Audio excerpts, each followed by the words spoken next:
السلام علیکم دوستوں، کرامات صحابہ سیریز میں آج ہم بات کرنے والے ہیں حضرت عبداللہ بن جعفر رضی اللہ تعالیٰ عنہ کی زندگی کے بارے میں۔ دوستو، یہ حضرت علی رضی اللہ تعالیٰ عنہ کے بھائی حضرت جعفر بن ابی طالب رضی اللہ تعالیٰ عنہ کے فرزند ارجمند ہیں، اور ان کی والدہ کا نام اسماء بنت امیس رضی اللہ تعالیٰ عنہ ہے۔ ان کے والدین جب ہجرت کر کے حبشہ چلے گئے تو یہ حبشہ ہی میں پیدا ہوئے، پھر اپنے والدین کے ساتھ ہجرت کر کے مدینہ منورہ آئے۔ یہ بہت ہی دانش مند و حلیم، نہایتی علم و فضل والے اور بہت ہی پاک باز و پرہیزگار تھے، اور سخاوت میں تو اس قدر بلند مرتبہ رکھتے تھے کہ ان کو بحر الجود، سخاوت کا دریا اور اسخل مسلمانوں میں سب سے زیادہ سخی کہتے تھے۔ 90 برس کی عمر پا کر سن 80 ہجری میں مدینہ منورہ کے اندر وفات پائی۔ ان کے وصال کے وقت عبد الملک بن مروان اموی خلیفہ کی طرف سے مدینہ منورہ کے حاکم حضرت عبان بن عثمان رضی اللہ تعالیٰ عنہ تھے۔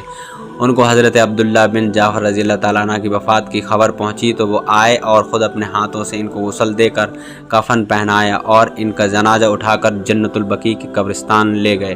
حضرت عباس بن عثمان رضی اللہ تعالیٰ عنہ کے آنسو ان کے رخسار پر بہہ رہے تھے، اور وہ زور زور سے یہ کہہ رہے تھے کہ عبداللہ بن جعفر رضی اللہ تعالیٰ عنہ، آپ بہت ہی بہترین آدمی تھے، آپ میں کبھی کوئی شر تھا ہی نہیں، آپ شریف تھے، لوگوں کے ساتھ نیک برتوا کرنے والے نیکوکار تھے۔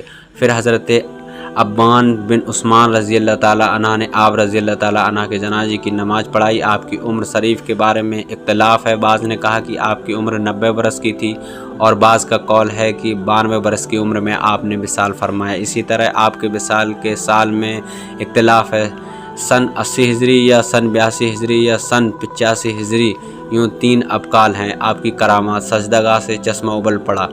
حضرت عبداللہ بن زبیر رضی اللہ تعالیٰ عنہ کا بیان ہے کہ میں نے حضرت عبداللہ بن جعفر رضی اللہ تعالیٰ عنہ سے کہا کہ میرے باپ کے جس میں تمہارا کچھ قرض باقی، آپ نے فرمایا کہ میں نے اس کو معاف کر دیا۔ میں نے ان سے کہا کہ میں اس قرض کو معاف کرنا ہرگز پسند نہیں کروں گا۔ ہاں، یہ اور بات ہے کہ میرے پاس نقد رقم نہیں ہے، لیکن میرے پاس زمینیں ہیں، آپ میری فلاں زمین اپنے اس قرض میں لے لیجئے، مگر اس زمین میں کنواں نہیں ہے اور آب پاسی کے لیے دوسرا کوئی ذریعہ بھی نہیں ہے۔ آپ نے فرمایا کہ بہت اچھا۔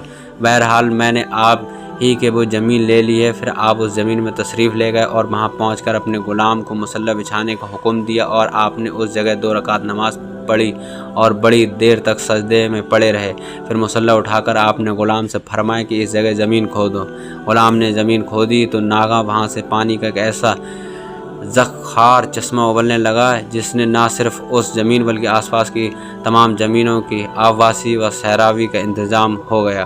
قبر پر آثار، آپ رضی اللہ تعالیٰ عنہ کی قبر منور پر مندرجہ ذیل 2 آثار لکھے ہوئے دیکھے گئے، مگر یہ نہیں معلوم ہو سکا کہ یہ کس کے آثار ہیں اور کس نے لکھے، اس لیے ہم اس کو آپ کی ایک کرامات شمار کرتے ہیں۔ آثار یہ ہیں: مقیم الی ای بعث اللہ خلقہ، لقاؤک لا یرجی وانت قریب۔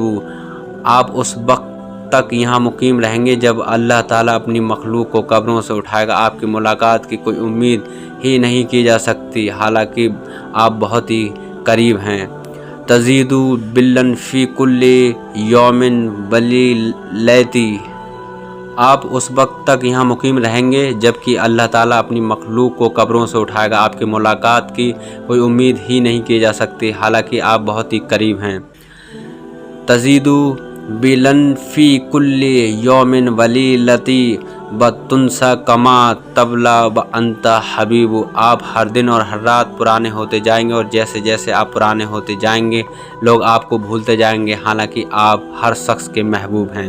حضرت عبان رضی اللہ تعالیٰ عنہ حضرت امیر المومنین عثمان غنی رضی اللہ تعالیٰ عنہ کے فرزند ارجمند اور خاندان بنو امیہ کے ایک ممتاز فرد ہیں، اور حضرت عبداللہ بن جعفر رضی اللہ تعالیٰ عنہ خاندان بنو ہاشم کی چشم و چراغ ہیں، اور باوجود یہ کہ دونوں خاندانوں میں خاندانی عصبیت کی بنا پر خصوصاً حضرت عثمان غنی رضی اللہ تعالیٰ عنہ کی شہادت کے بعد کشیدگی رہا کرتی تھی، مگر حضرت عبان رضی اللہ تعالیٰ عنہ باوجود یہ کہ عثمانی تھے، خاندان بنو امیہ کے ایک نامور فرزند تھے، پھر امی خلیفہ عبد الملک بن مروان کی طرف سے حاکم تھے، لیکن ان سب وجوہات کے باوجود انہوں نے حاکم مدینہ منورہ ہوتے ہوئے حضرت عبداللہ بن جعفر رضی اللہ تعالیٰ عنہ کو غسل دیا، کفن پہنایا اور جنت البقیع کے قبرستان تک روتے ہوئے جنازہ اٹھایا۔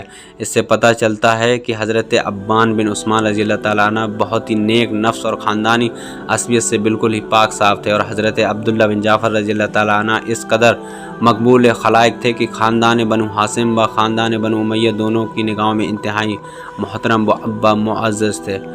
دوستو یہ ویڈیو آپ کو کیسے لگی کمنٹ کر کے ضرور بتائیں۔ کمنٹ میں ہمارے پیارے آقا صلی اللہ تعالی وسلم پر درود شریف ضرور بھیجیں۔ ہمارے چینل کو سبسکرائب کر لیں۔